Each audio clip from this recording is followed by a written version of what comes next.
Assalamualaikum warahmatullahi wabarakatuh.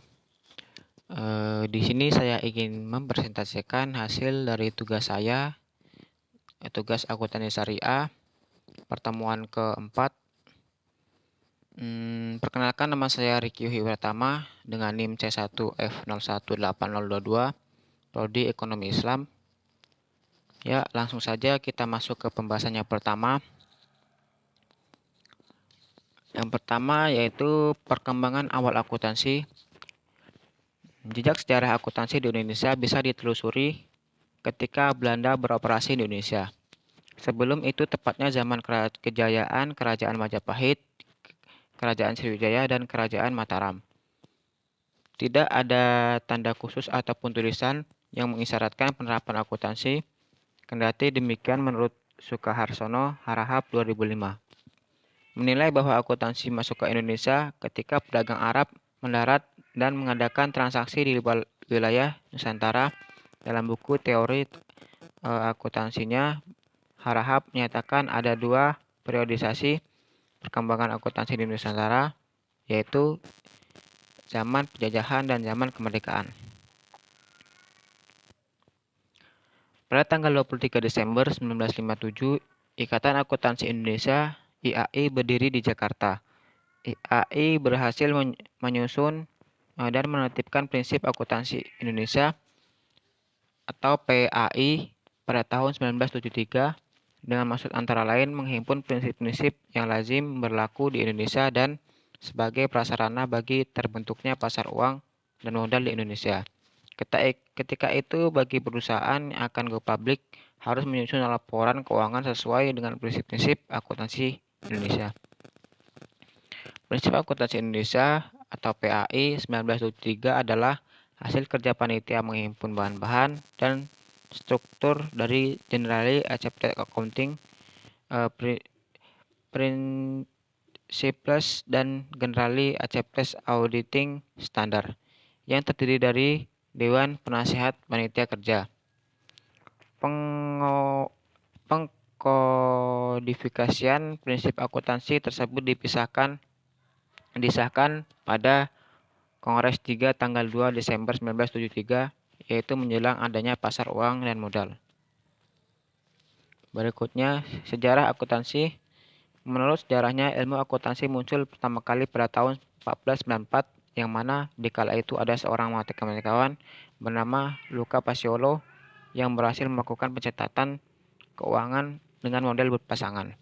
Buku yang dicetak oleh matematikawan sekaligus pemuka agama ini diberi nama atau judul Summa de Arithmetica Proportioni et Proportionita. Isi dari buku adalah metode pembelajaran cara mengelola keuangan yang dibuat secara khusus untuk para usahawan di kala itu.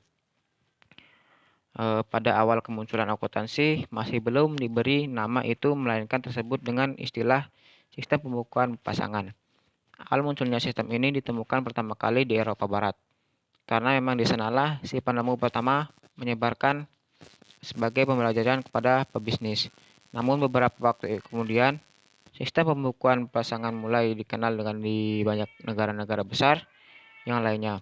Bahkan negara sekelas Amerika Serikat juga menggunakan sekaligus dengan nama yang berbeda. Di Amerika sistem pembukuan disebut sistem Anglo-Saxon. Di abad ke-19, Amerika Serikat mempatenkan teori Anglo-Saxon II menjadi teori yang lebih komprehensif yang disebut dengan istilah teori accounting, dan ini yang dianggap cikal bakal lahirnya teori akuntansi modern. Teori ini mulai berkembang pesat di awal abad 20, yang mana di kala itu Amerika Serikat sudah mengenal komputer yang membuat pengaplikasian akuntansi menjadi lebih mudah. Tak hanya itu, penambahan teori dalam pembukuan tersebut juga semakin diperkuat. Maka dari itu saat ini bisa ditemukan teori akuntansi sebagai disiplin ilmu pengelolaan keuangan yang kompleks dan seakan final. Karena segala bentuk pengelolaan finansial dari yang tradisional hingga kontemporer ada di sana. Selanjutnya, perkembangan akuntansi syariah. Dalam penyusunan akuntansi Islam, kemungkinan ada persamaan dengan akuntansi konvensional, khususnya dalam teknik dan operasionalnya. Seperti dalam bentuk pemakaian buku besar, sistem pencatatan, proses penyusunan bisa sama, namun perbedaan akan kembali mengemuka ketika membahas substansi dari isi laporannya, karena berbedanya filosofi. Dalam kaitan ini menarik disimak produk pernyataan standar akuntansi atau PSAK syariah yang sudah dihasilkan oleh Ikatan Akuntan Indonesia atau IAI dan dihasilkan per Mei 2002. PSAK ini diterapkan per 1 Januari 2003. Produk ini memang membawa ke era baru bagi industri keuangan di tanah air yang berprinsip syariah. Sejalan dengan mulai diberlakukannya ketentuan transparansi bagi perbankan syariah, selama tahun laporan telah dilakukan pertemuan dengan pihak Ikatan Akuntan Indonesia atau IAI yang ditindaklanjuti dengan pemberian materi yang diberlakukan pada pelatihan berkelanjutan yang diselenggarakan oleh Ikatan Akuntan Indonesia kepada para akuntan publik Indonesia dalam rangka memberikan pemahaman mengenai proses pelaksanaan pemenuhan ketentuan tersebut dan mulai berlaku untuk laporan keuangan tahun buku 2006. Akuntan publik yang melakukan audit terhadap perbankan syariah sebelum melakukan opini terhadap laporan keuangan agar memperoleh pendapatan terlebih dahulu dari Dewan Pengawas Syariah tentang kepatuhan bank syariah yang diawasinya.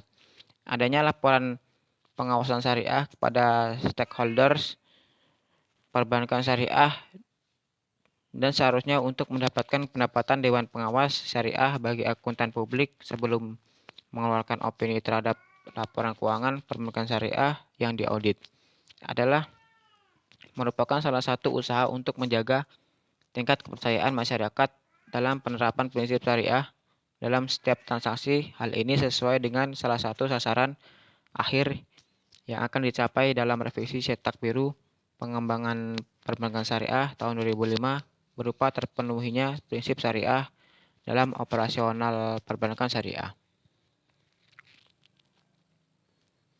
Dalam upaya mendorong tersusunnya norma-norma keuangan syariah yang seragam dan pengembangan produk yang selaras antara aspek syariah dan kehati-hatian, pada tahun laporan telah dilakukan pembahasan bersama pihak terkait dalam Komite Akuntansi Syariah, di mana Bank Indonesia sebagai salah satu anggotanya bersama Ikatan Akuntan Indonesia dan pihak lainnya.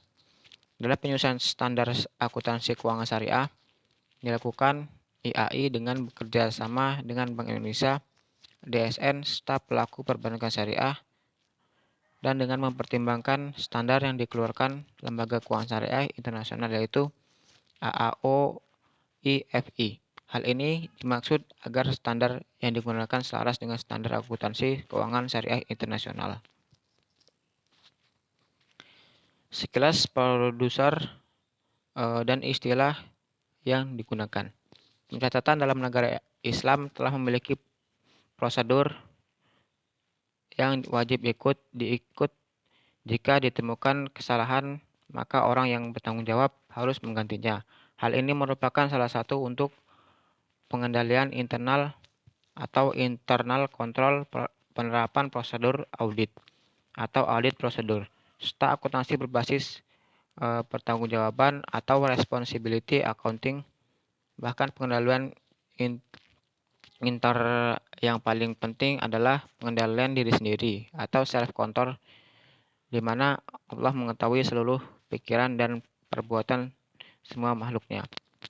Prosedur pertama, apabila di dalam buku masih ada yang kosong karena sebab apapun, maka harus diberi garis pembatas sehingga tempat yang kosong itu tidak dapat digunakan. Penggaris ini dikenal dengan nama rakin.